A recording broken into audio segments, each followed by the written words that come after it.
I have never seen anything quite like these Clippers.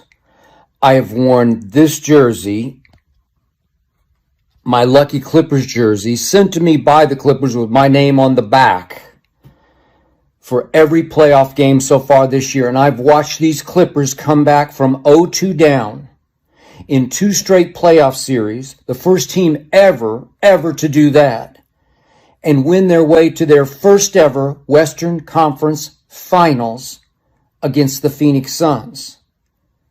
They came from 25 down in the third quarter tonight, and they wore me out. I'm exhausted. I'm exhilarated. I'm just flat out amazed. No Kawhi, no problem. Playoff P, Terrence Mann, Pat Bev, Reggie Jackson, Ty Lue, Clippers in 6. Sort of blowout win is because that's. But this Jazz team could come back. Patrick Beverley again from 3. Joined now by Tim Legler. And Tim, these nights are always fun, but man, when you got something like this to try to sort out, and you hear Quinn Snyder just in astonishment talk about 75% shooting from 3.5. Look, we know that's not sustainable, but it did, the Clips didn't have to sustain it. They won because of it. How did this all go wrong for Utah, up 75-50, and they lose the game? Yeah, look, you've heard a lot about it already from Jeff Van Gundy, Quinn Snyder there. They're hitting on the right things. I think what it comes down to is they used their natural instincts of Rudy Gobert as a rim protector against him.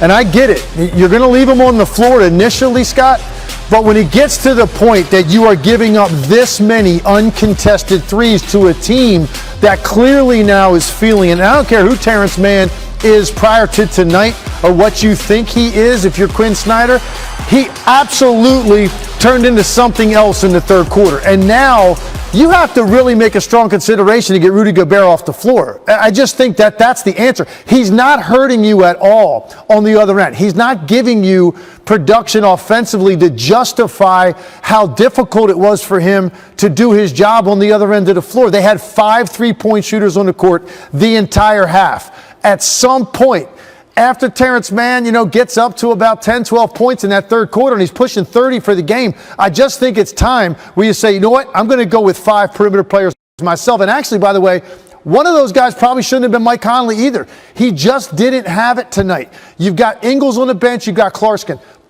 Put those guys on the floor with Donovan Mitchell, Bogdanovich, and Royce O'Neal, and try to now match up with these guys the best you can and rotate to the 3-point line, because that's where the Clippers were determined to win the game. Now, the other thing, Scott, that Quinn said that was true, they had a terrible time keeping the ball in front of them. So even if you went with 5 guards, hey, maybe they're giving up layups at the rim because there's no shot blocker and guys are beating you off the dribble. But if I'm Quinn Snyder, at some point, I've got to at least try that adjustment, because Rudy Gobert has never looked more lost or confused on the defensive end of the floor than he was for an entire half. And you have to now go live with this, because these were practice shots. 74% is an absurd number, but these were naked looks for an entire half for the most part. At some point, you've got to try to match up better with the 3-point shot, and they never did it. Couple of things here, Tim. We'll go ahead and project that the Clips will not shoot 75% from 3 in the first, second, or any other half against Phoenix in the Western Conference Finals. And this is not me saying in any way, shape, or form they're better without Kawhi Leonard. They're not. He's one of the best players in the NBA. We understand that. But is there something that Ty Lue has found in these last 2 games, whether desperation or guys taking on more, as Mann did, that they can lean into in this Western Conference Finals and have confidence in? Yeah, I do. And I think, look, Phoenix is going to be in a similar boat from this standpoint. You've got DeAndre Ayton. He's another guy that's going to be out on the floor, and you're going to be 5 perimeter players. He loves to go track guys to the rim as well. Now, the one difference, DeAndre Ayton is capable of giving you 16, 18, 20 on the offensive end of the floor. He's going to get some drop-offs. He can post up.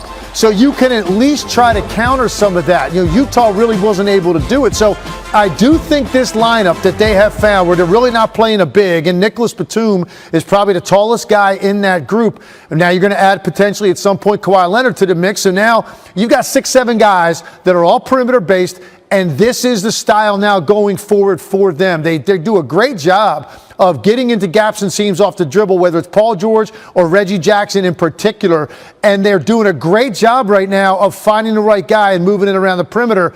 And they took advantage of the fact that Utah only had 4 guys chasing 5 in the perimeter with 1 guy under the rim. That's not going to add up if you do the math on that. Right. Phoenix is going to find themselves in a similar boat. And I'm telling you right now, if they're watching that game tonight, actually, I was thinking about this, at some point they're probably thinking, well, I guess we're not playing on Sunday yet. And I wonder if any of those guys tuned out and didn't watch the second half and they got that text message, hey, guys, we got game 1 on Sunday, just so you know. I would like to see the expression on some of those guys' faces when they find out now they were playing, because I guarantee at halftime, at the beginning of the third quarter, they thought, no chance are we playing a game on Sunday. They've got to adjust to what they just watched. That's some serious film breakdown, because they're going to be in a similar situation with DeAndre Ayton on the floor. A lot of plans changed as that second half unfolded, included our entire show, man. It's a blast to watch a team when they absolutely catch fire collectively, and they did. Always a pleasure, Tim. We'll be talking about the Western Conference Finals with you beginning next week, all right? All right, Scott. Thanks, pal. Let's keep this going. Still to combination, the Sixers. That's basketball right now, right here. That's basketball.